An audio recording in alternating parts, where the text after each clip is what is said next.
નમસ્કાર વિદ્યાર્થી મિત્રો, આજે આપણે ધોરણ 10 વિષય ગણિત પ્રકરણ પહેલું વાસ્તવિક સંખ્યા. મિત્રો, આપણે ગયા લેક્ચરની અંદર લસા ગુસા, યુક્લિડની ભાગ પ્રવૃત્તિની રીતે તથા અવયવીકરણની રીતે શોધતા આપણે શીખી ગયા છીએ. હવે આજે વિદ્યાર્થી મિત્રો આપણે થોડાક MCQ માં પૂછી શકીએ એવા દાખલા છે, અમુક ટોપિક છે, એની આપણે ચર્ચા કરવાની છે. તો પેલા તો વિદ્યાર્થી મિત્રો સમય સંખ્યા કેને કહેવાય? પહેલી બાબત તમને કહીએ કે સમય સંખ્યા એટલે શું?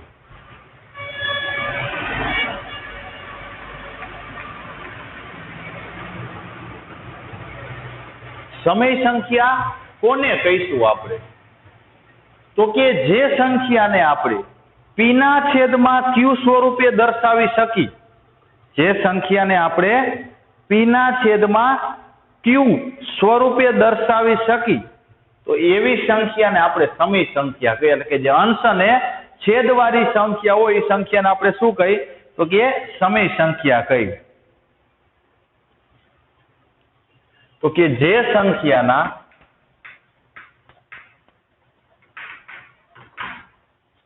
સંખ્યાના પૂર્ણાંક p અને શૂન્યેતર પૂર્ણાંક q, જે સંખ્યાને પૂર્ણાંક p અને શૂન્યેતર એટલે કે શૂન્ય સિવાય શૂન્યેતર પૂર્ણાંક q ને p ના છેદમાં q સ્વરૂપે દર્શાવી શકાય,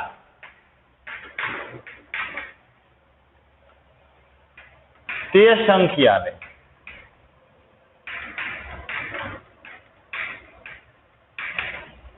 સમય સંખ્યા કહેવાય.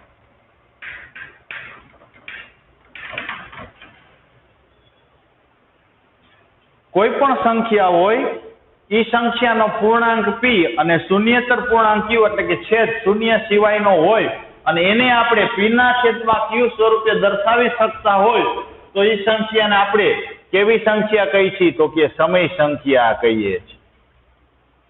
એ જ વસ્તુ અસમય સંખ્યા.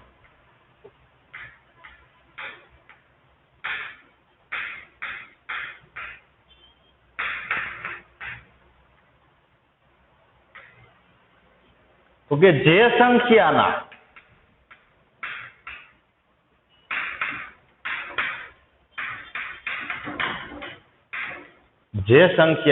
પૂર્ણાંક p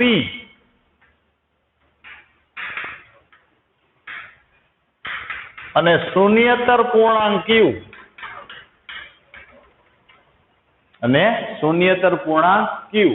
ને p ના છેદમાં q સ્વરૂપે દર્શાવી ન શકાય,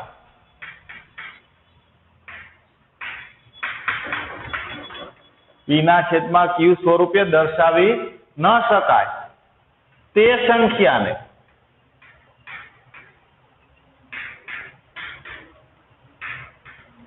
અસમય સંખ્યા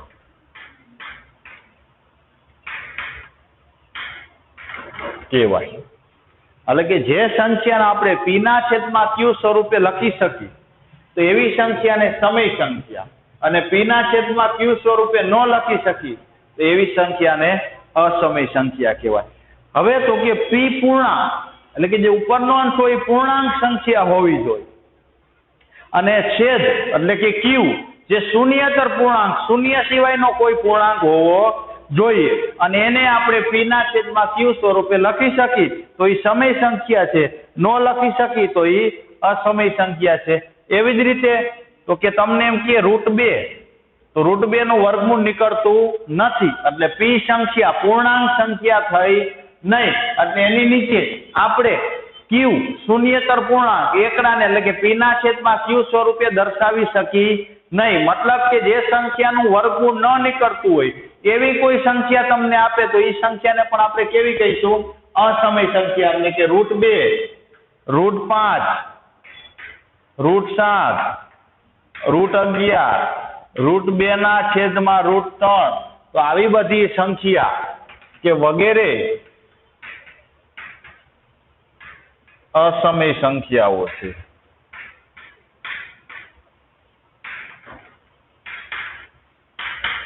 વગેરે અસમય સંખ્યાઓ છે. એવી જ રીતે તમને કહીએ પાઈ, ખાસ યાદ રાખજો, પાઈ સંખ્યા રહી ની પાઈ પણ અસમય સંખ્યા છે. ખાસ યાદ રાખવાનું છે. વિકલ્પમાં એમાં ઘણી વાર તમને પૂછે તો કે પાઈ એ અસમય સંખ્યા છે.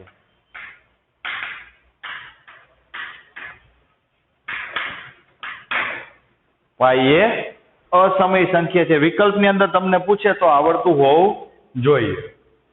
હવે દશાંશ સ્વરૂપ. દશાંશ સ્વરૂપ એટલે શું?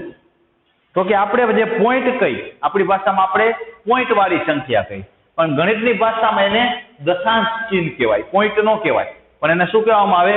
દશાંશ ચિહ્ન. તો કોઈ પણ સંખ્યાને હું પોઈન્ટમાં ફેરવું, દશાંશ ચિહ્ન સ્વરૂપે દર્શાવું. તમે ઘણી વખત ભાગાકાર કરતા હોય, ભાગાકાર કરતા કરતા પોઈન્ટ આવે, પછી અમુક ભાગાકાર પોઈન્ટ પછી અટકી જતા હોય, અમુક ભાગાકાર એમના હાયલા જ જતા હોય. તો જે ભાગાકાર અટકી જાય એને શાંત દશાંશ સ્વરૂપ કહેવાય, અથવા તો શાંત દશાંશ અભિવ્યક્તિ કહેવાય. અને જે ભાગાકાર અનંત સુધી હાયલા જતા હોય, જે ભાગાકાર અનંત સુધી હાયલા જતા હોય એવી જે સંખ્યા હોય એને તો કે અનંત દશાંશ અભિવ્યક્તિ કહેવાય. હવે અનંત દશાંશ અભિવ્યક્તિમાં બે પ્રકારની હોય, અનંત આવૃત અને અનંત અનાવૃત. હવે અનંત આવૃત એટલે શું, અનંત અનાવૃત એટલે શું, એ બધી વસ્તુ હું તમને સમજાવું.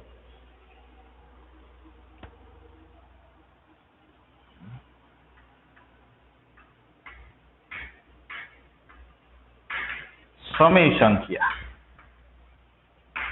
અને બીજું ખાનું અસમય સંખ્યા.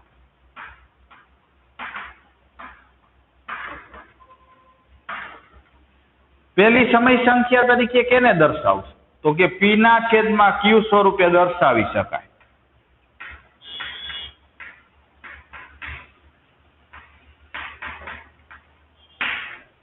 જે સંખ્યાને પી ના છેદમાં ક્યુ સ્વરૂપે દર્શાવી શકાતી હોય એને કેવી કહેવાય?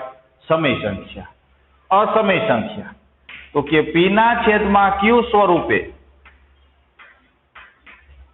ન દર્શાવી શકાય.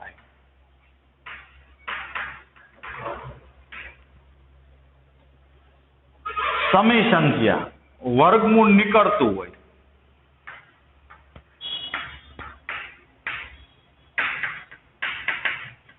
વર્ગમૂળ નીકળતું હોય. ઉદાહરણ તરીકે √9 એનું વર્ગમૂળ 3, √25 એનું વર્ગમૂળ 5. તો આ બધી કેવી સંખ્યા થાય? સમય સંખ્યા થાય. જેનું વર્ગમૂળ ન નીકળતું હોય,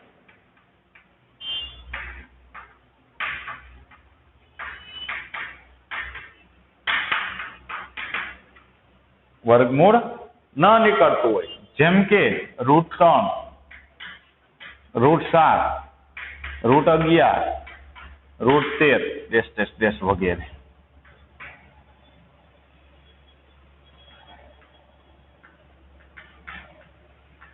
શાંત દશાંશ અભિવ્યક્તિ હોય,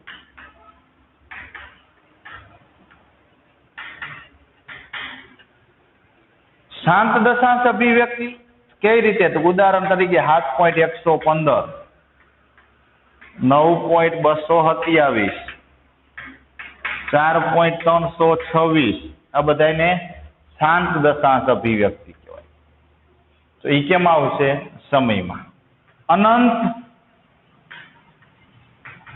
એટલે કે અનંત સુધી હાઈલી જાતી હોય, અનંત આવૃત દશાંશ અભિવ્યક્તિ. અનંત આવૃત દશાંશ અભિવ્યક્તિ. અનંત આવૃત એટલે શું? તો કે અનંત સુધી સંખ્યા હાઈલી જતી હોય, પરંતુ એની સંખ્યા રિપીટ થતી હોય. જેમ કે ઘણી વાર તમે ભાગાકાર કરો એટલે 4.157, 4.157, 4.157, 157, આમ નામ અનંત સુધી હાઈલા જાય. ઘણી વાર તમે ભાગાકાર કરો એટલે 0.15, 26, 15, 26, 15, 26 આવી રીતે અનંત સુધી આયલા જતા હોય. ઘણી વાર ભાગાકાર કરો એટલે 0.35, 35, 35, 35, 35, મતલબ કે અમુક સમય પછી એની સંખ્યા પૂર્ણાવર્ત જ થતી જાય. તો એવી સંખ્યાને અનંત આવૃત દશાંશ અભિવ્યક્તિ કહેવાય અને જેને કહેવામાં આવે છે સમય સંખ્યા. જ્યારે અનંત અનાવૃત દશાંશ અભિવ્યક્તિ હોય, અનંત અનાવૃત દશાંશ અભિવ્યક્તિ, અનંત અનાવૃત દશાંશ અભિવ્યક્તિ હોય તો એવી સંખ્યાને અસમય સંખ્યા કહેવાય. ઉદાહરણ તરીકે 0.10, 120, 130, 140 અનંત સુધી. તો જો આવે છે 1 ને 0 પણ 1 પછી 1 0 પછી 1 પછી 2 0 1 પછી 3 0 1 પછી 4 0 સરખી સંખ્યા રિપીટ થતી નથી. તો આવી સંખ્યાને અનંત અનાવૃત દશાંશ અભિવ્યક્તિ કહેવાય, જેને કેવી સંખ્યા કહેવાય? અસમય સંખ્યા કહેવાય. એવી રીતે તમને એમ કહીએ 2 0 22 0 222 0 2222 0 અનંત સુધી. તો આ કેવી સંખ્યા થઈ? તો કે અનંત અનાવૃત દશાંશ અભિવ્યક્તિ. એવી જ રીતે પાઈ અસમય સંખ્યા છે, ખાસ યાદ રાખવાનું. આ ચાલો પડી ગઈ. સમય સંખ્યા કેને કેને કહેવાય, અસમય સંખ્યા કેને કેને કહેવાય, પડી ગઈ ખબર. પીના છેદમાં ક્યુ સ્વરૂપે દર્શાવી શકાય તો સમય સંખ્યા, પીના છેદમાં ક્યુ સ્વરૂપે ન દર્શાવી શકાય તો અસમય સંખ્યા, વર્ગમૂળ નીકળે તો સમય સંખ્યા, વર્ગમૂળ નીકળતું ન હોય તો અસમય સંખ્યા, શાંત દશાંશ અભિવ્યક્તિ હોય અથવા તો અનંત આવૃત દશાંશ અભિવ્યક્તિ હોય તો સમય સંખ્યા, અનંત અનાવૃત દશાંશ અભિવ્યક્તિ હોય તો અસમય સંખ્યા, પાઈ આપી હોય તો અસમય સંખ્યા. ચાલો આટલું આવડે દરેક વિદ્યાર્થી મિત્રોને. હવે આપણે તો કે સમય સંખ્યાનું દશાંશ નિરૂપણ શાંત છે કે અનંત એ નક્કી કરવું છે. સમય સંખ્યાનું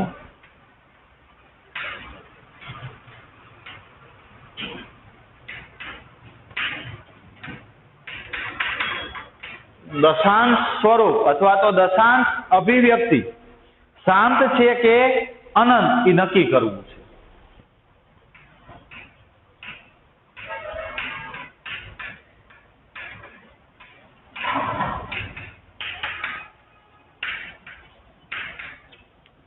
કોઈ પણ તમને સમય સંખ્યા આપે, સમય સંખ્યાનું મારે દશાંશ સ્વરૂપ નક્કી કરવું છે, શાંત છે કે અનંત, તો મને કઈ રીતે ખબર પડશે?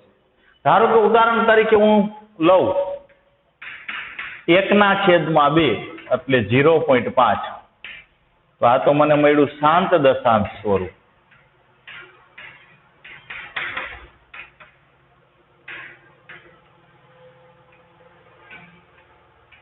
(25/10 2.5 શાંત દશાંશ સ્વરૂપ. એવી જ રીતે 639/250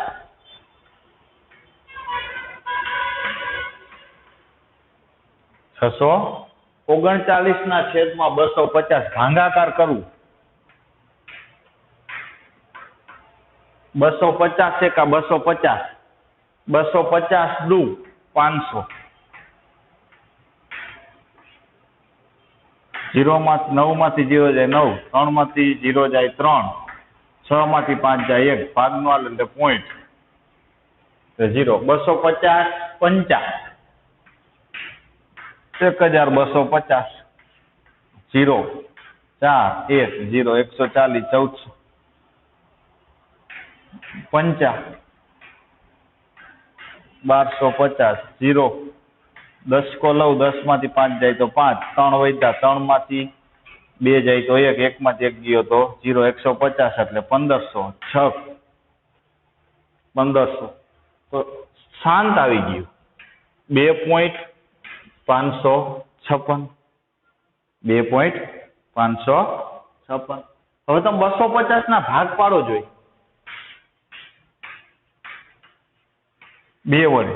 2 એકા 2, 25 તો 5 વડે 5 દુ 10, 25 25 25, 5 વડે 5 5 વડે 1, તો બગડો ને 5 જ આવે છે. જો એવી જ રીતે બીજી કોઈ સંખ્યા લો.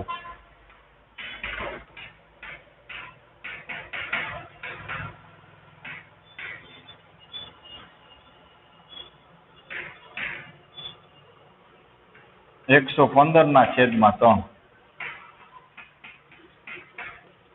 3 તરી 9, 2 વૈધા ઉપરથી ઉતાર્યો 5 રો 8 તરી 24, 1 વૈધા પોઈન્ટ 10 થયા 3 તરી 9, 1 વૈધા 10 થયા 3 તરી 9, 1 વૈધા 10 થયા 3 તરી 9, 1 વૈધા આઈલા જ જાય 38.33333. તો અનંત સરખી સંખ્યા જાય છે એટલે આવૃત દશાંશ સ્વરૂપ. બીજી સંખ્યા હજી લઈ આપણે ચેક કરી. 537/7,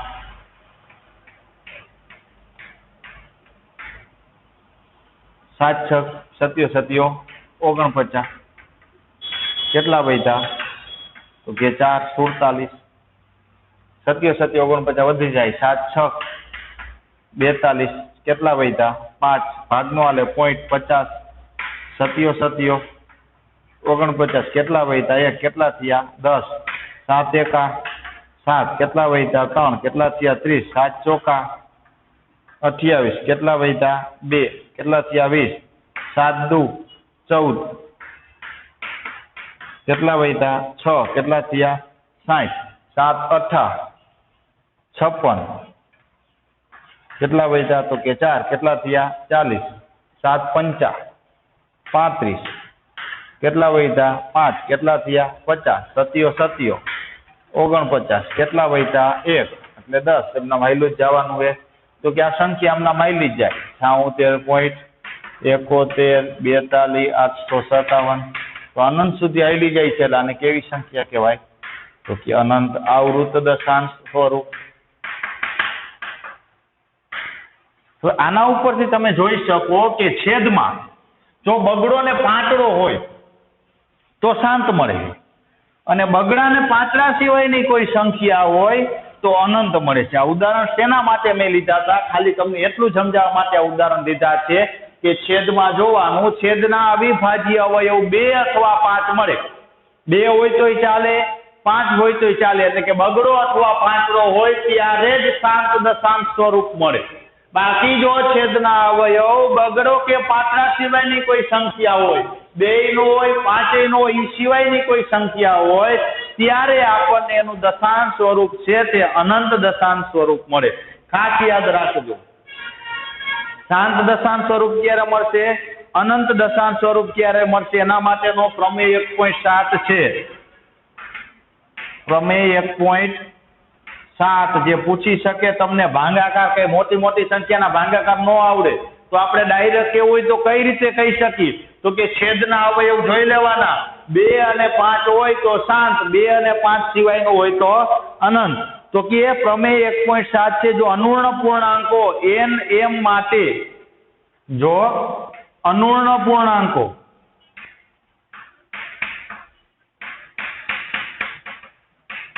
એટલે કે ઋણ ન હોય તેવા પૂર્ણાંકો, જો અનૂર્ણ પૂર્ણાંકો n અને m, અનૂર્ણ પૂર્ણાંકો 2 પૂર્ણાંક n અને m માટે q નું અવિભાજ્ય અવયવોમાં અવયવીકરણ, n અને m માટે q નું અવિભાજ્ય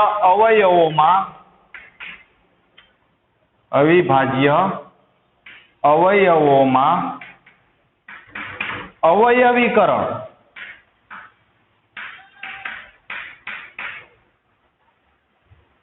તો કે અવયવીકરણ 2 ની n ઘાત અને 5 ની m ઘાત સ્વરૂપે, 2 ની m ઘાત 5 ની n ઘાત સ્વરૂપે ન હોય, 2 ની m ઘાત ને 5 ની n ઘાત સ્વરૂપે ન હોય, એટલે કે 2 અને 5 સિવાયના જો કોઈ અવયવ આપણને મળતા હોય તો x નું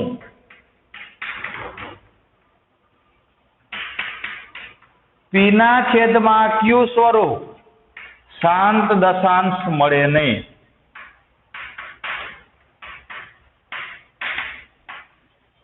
શાંત દશાંશ ન મળે મતલબ કેવું મળે તો કે અનંત દશાંશ સ્વરૂપ મળે. એટલે કે છેદ જે છે તે છેદના અવયવ 2 અથવા તો 5 હોય તો શાંત દશાંશ સ્વરૂપ અને 2 અથવા 5 સિવાયના હોય તો અનંત દશાંશ સ્વરૂપ મળે. આટલું ચાલો દરેક વિદ્યાર્થી મિત્રો પાકી નોટમાં લખી લ્યો. પછી આપણે આના ઉદાહરણ જોઈએ, પછી અમુક આપણે એમસીક્યુ જોઈએ, પછી આપણું આ ચેપ્ટર આપણે પૂર્ણ કરીશું. તો દરેક વિદ્યાર્થી મિત્રો આ પાકી નોટમાં લખી લેશે.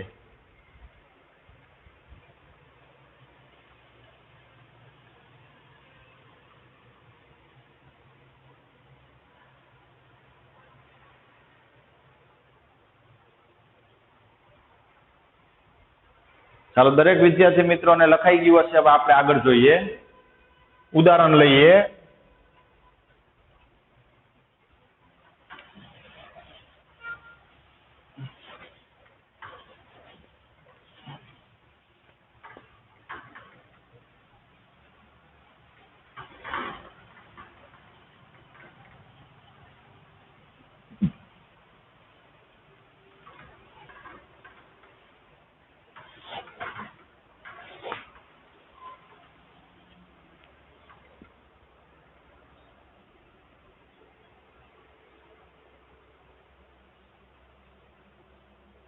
તમને કહે છે ભાગાકારની લાંબી પ્રક્રિયા પૂર્ણ કર્યા વગર નીચે દર્શાવેલ સમય સંખ્યાનું નિરૂપણ શાંત છે કે અનંત અને આવૃત છે તે જણાવો.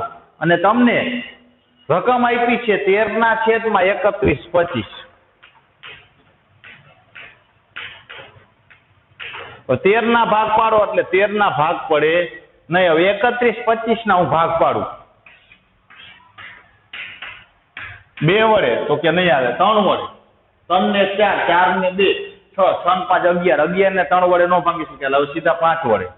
5 6 30, 1 વૈધો, 5 2 10, 2 વૈધા, 25 5 વડે. 5 એકા 5, 5 2 10, 25 5 વડે 25, 5 વડે 5, 5 એકા 5.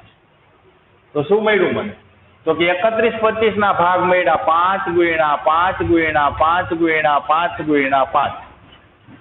કેટલી વાર 5 મળ્યા? 1 2 3 4 ને 5 વખત. તો 1 2 3 4 ને 5 એટલે કે 13 ના છેદમાં 5 ની 5 ઘાત. 13 ના છેદમાં 5 ની 5 ઘાત એટલે કે અહીં છેદના જે અવયવ મળે આપણને બેયનો ગુસા એક થઈ જાય, કારણ કે બેયમાં કઈ સરખું છે નહીં. એટલે કે આપણે અહીં 31/25 બરાબર 5 ની 5 ઘાત તથા ગુસા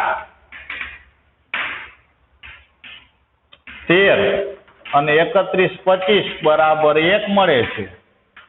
હવે છેદમાં શું મળ્યું? તો કે 2 અને 5 જ મળે, એ સિવાયનું કાંઈ મળતું નથી. માટે 13 ના છેદમાં 31/25 નું દશાંશ સ્વરૂપ શાંત છે. હવે કયું દશાંશ સ્વરૂપ છે એ ચેક કરવું હોય તો ભાગાકાર નથી કરવાનું. આનું દશાંશ સ્વરૂપ શું મળી? ભાગાકાર કર્યા વિના મારે જાણવું હોય તો કઈ નહીં કરવાનું. શું રકમ આપી છે? 13 ના છેદમાં 31/25. હવે 13 ના છેદમાં 31/25 એટલે 5 ની 5 ઘાત. એટલે કેટલા પાંચડા છે? તો કે 5. એટલા જ બગડા આપી દો. 2 ની 5 ઘાત. તો ઉપર એ 2 ની 5 ઘાત આપી દો. હવે 2 ની 5 ઘાત એટલે શું થયું? તો કે 2 ગુણ્યા 2 ગુણ્યા 2 ગુણ્યા 2 ગુણ્યા 2, 2 દુ 4, 4 દુ 8, 8 દુ 16, 16 દુ 32, 32 ગુણ્યા 13, 0, 2 એકા 2, 3 એકા 3, 3 દુ 6, 3 તરી 9 એટલે 6, 9 ને 2 11 નો એકડો વધારે 3 ને 4 એટલે 416. એટલે કે 13 ગુણ્યા 2 ની 5 ઘાત કરી એટલે જવાબ આવ્યો 416. હવે 2 પંચા તો કે 10, 10 ની કેટલી ઘાત? 5 ઘાત.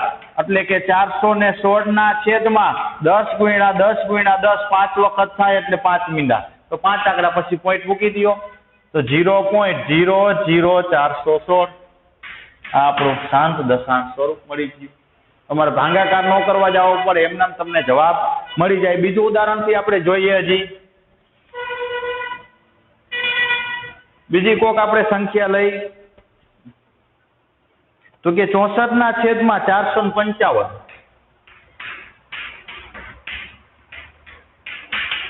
64/455। હવે 64 ના પેલા તો કે હું ભાગ પાડું। 64 ના ભાગ શું પડશે તો કે 2 દુ 4 દુ 8 દુ 16 દુ 32 દુ 64। 2 દુ 4 4 દુ 8 8 દુ 16 16 દુ 32 32 દુ 64। 455 ના ભાગ પાડું તો 455 ના ભાગ પાડું એટલે સીડી બનાવું 5 વડે 5 9 45 5 એકા 5 13 7 91 13 એકા 13 એટલે મને મળ્યા 5 ગુણ્યા 7 ગુણ્યા 13 તો કે અહીં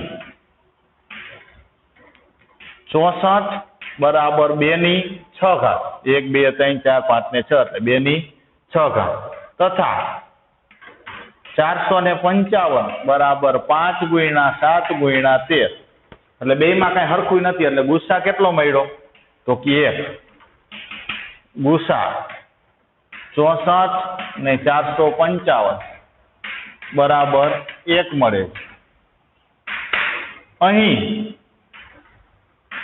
455 બરાબર 5 ગુણ્યા 7 ગુણ્યા 13 455 ના ભાગ મળ્યા એમાં 5 આવે તો 5 હોય તો હાલે પણ 7 અને 13 વધારાના આવ્યા।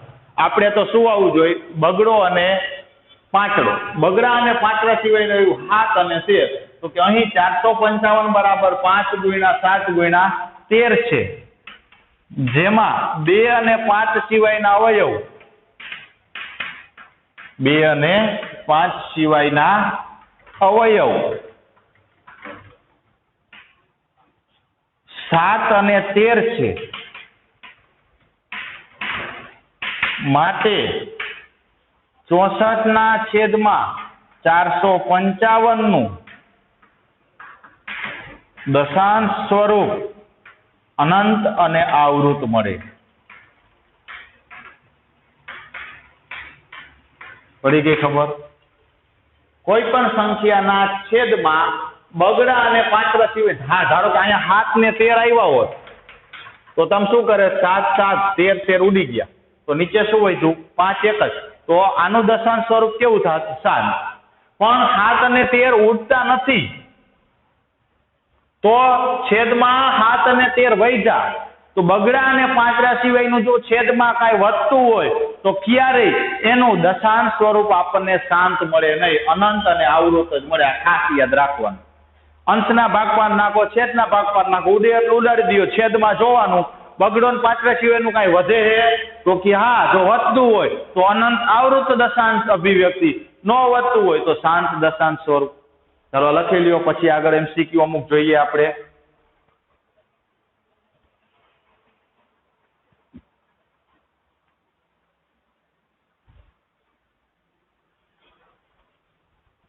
ચાલો લગભગ વિદ્યાર્થી મિત્રોને લખાઈ ગયું હશે। હવે આપણે MCQ જોઈએ કઈ રીતના પૂછી શકે પરીક્ષામાં।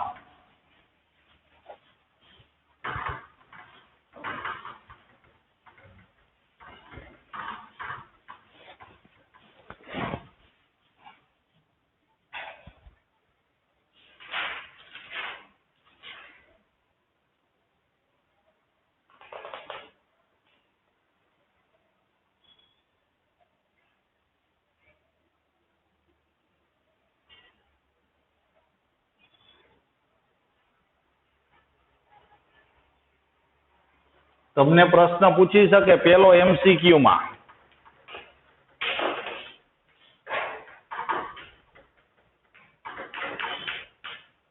સૌથી નાની અવિભાજ્ય સંખ્યા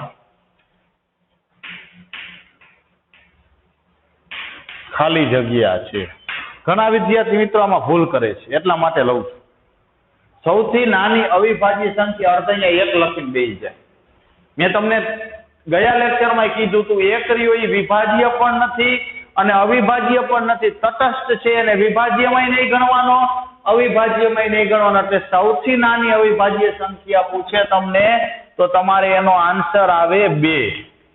ખાસ યાદ રાખજો, સૌથી નાની અવિભાજ્ય સંખ્યા કીએ તો કઈ મળશે? તો કે 2 મળે.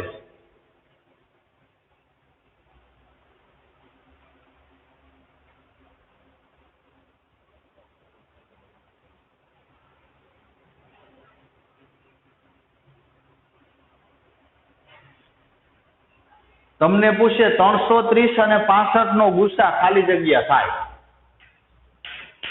330 અને 65 નો, ચાલો દરેક વિદ્યાર્થી મિત્રો ગણતા જઈજો, મને જવાબ આપજો શું આવે. ચાલો, 330 અને 65 નો ગુસા ખાલી જગ્યા થાય તો તરત જ તમે કહી શકો 330 મોટા છે, 65 નાના છે. એટલે 330 ના 65 વડે ભાગાકાર. તો 330 ભાગ્યા 65, 65 એકા 65, 65 દુ તો કે 65 દુ થશે 130, 65 ચોકા 260, 65 પંચા તો કે 65 પંચા એ લગભગ હાલવું જોઈએ. 25 નો પાછળ વધા પડી 2, 5 6 30, 30 ને 2 32. હાલો 5 હાલ્યું. કેટલા વધ્યા? તો કે 5.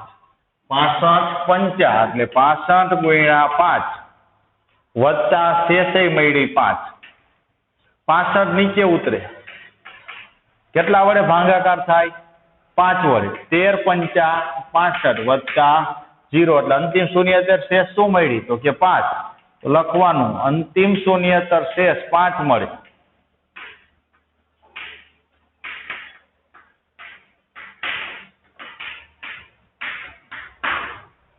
Therefore, ગુસા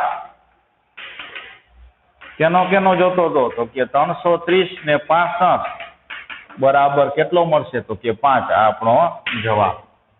ત્યાર પછી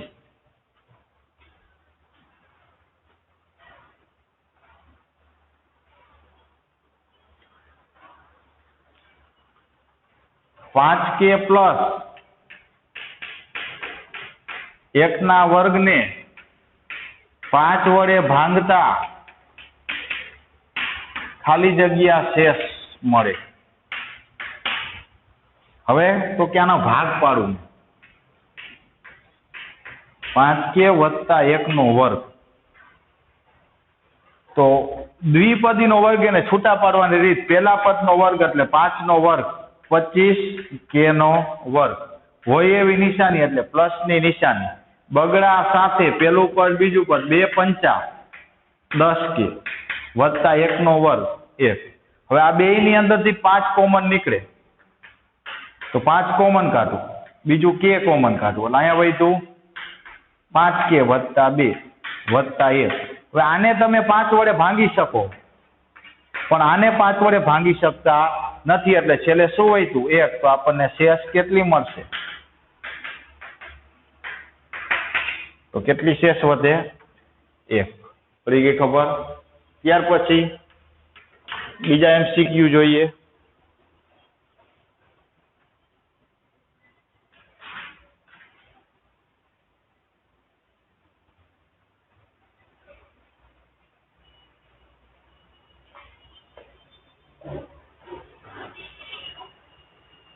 બે સંખ્યાનો ગુસા 8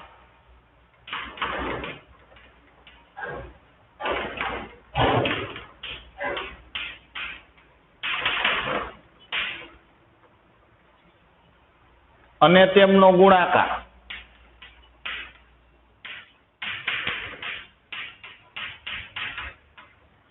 બે સંખ્યાનો ગુસા 8 અને તેમનો ગુણાકાર.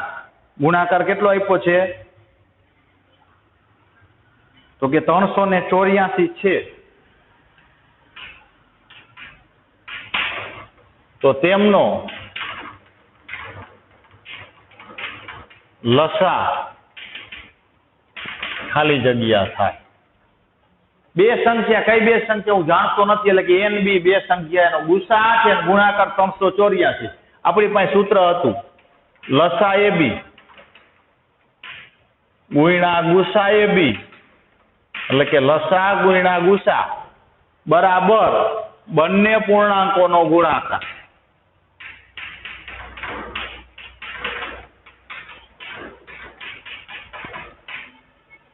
લસા ગુણ્યા ગુસા બરાબર બંને પૂર્ણાંકોનો ગુણાકાર. તો કે લસા તો આપણે શોધવાનો, એટલે લસાના લસા ગુણ્યા ગુસા તો કે 8, બંને પૂર્ણાંકોનો ગુણાકાર 384. 8 ગુણાકારમાં આમ જાય એટલે ભાગાકાર, એટલે કે લસા બરાબર 384 ના છેદમાં 8. 8 ચોકા 32, 6 વૈધા એટલે 64, 88, 64 એટલે જવાબ આવ્યો 48. તો આપણને લસા મળે 48, આ આપણો જવાબ. એવી જ રીતે ત્યાર પછીનો MCQ જોઈએ.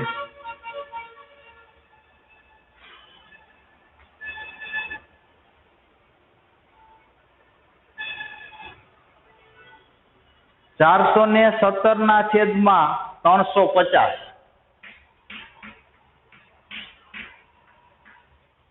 417 ના છેદમાં 350 ખાલી જગ્યા દ્વારા દર્શાવો.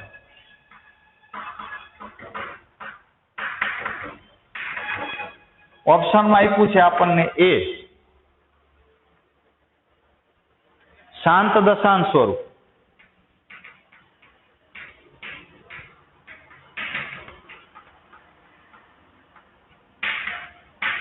ઓપ્શન બી અનાવૃત દશાંશ સ્વરૂપ,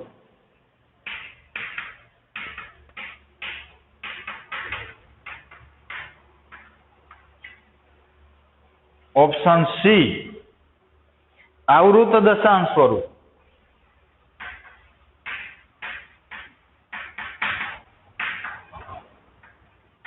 અને ઓપ્શન ડી પૂર્ણાંક. હવે નક્કી થઈ ગયું કા શાંત હોય ને કા અનંત હોય, એટલે કે અનંત અને આવૃત. અનાવૃત કે પૂર્ણાંક છે નહીં, આ બે માંથી એક આવે. તો એના માટે હમણાં આપણે શીખી ગયા હતા 350 ના ભાગ પાડવાના. તો કે 2 વડે ભાંગું 350 ને એટલે 175. 2 એકા 2, 1 વૈધો 15, 7 દુ 14, 1 વૈતા 10, 2 પંચા 10.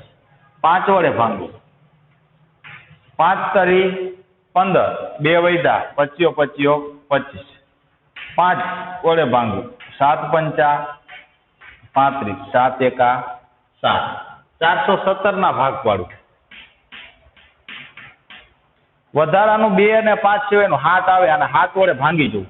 7 એકા 7, 7 દુ 14, 7 તરી 21, 7 ચોકા 28, 7 પંચા 35, 7 છક 42 વધી ગયા, 7 પંચા 35. કેટલા વધ્યા? તો કે 6, 67 ભાગ નો હાલે. તો 2 અને 5 સિવાયનો કયો અવયવ આવ્યો? તો કે 7 આવ્યો. એટલે વધારાનો 7 આવ્યો, એટલે આનું સ્વરૂપ કેવું થશે? તો કે અનંત અને આવૃત. આ રીતના તમને MCQ દાખલા પૂછી શકશે. તો દરેક વિદ્યાર્થી મિત્રો ખાસ ધ્યાન રાખે, દાખલાની એની પ્રેક્ટિસ કરે. અહીં આપણે આ ચેપ્ટરને પૂર્ણ કરીએ છીએ. નેક્સ્ટ લેક્ચરની અંદર આપણે નવા જ પ્રકરણ સાથે મળીશું.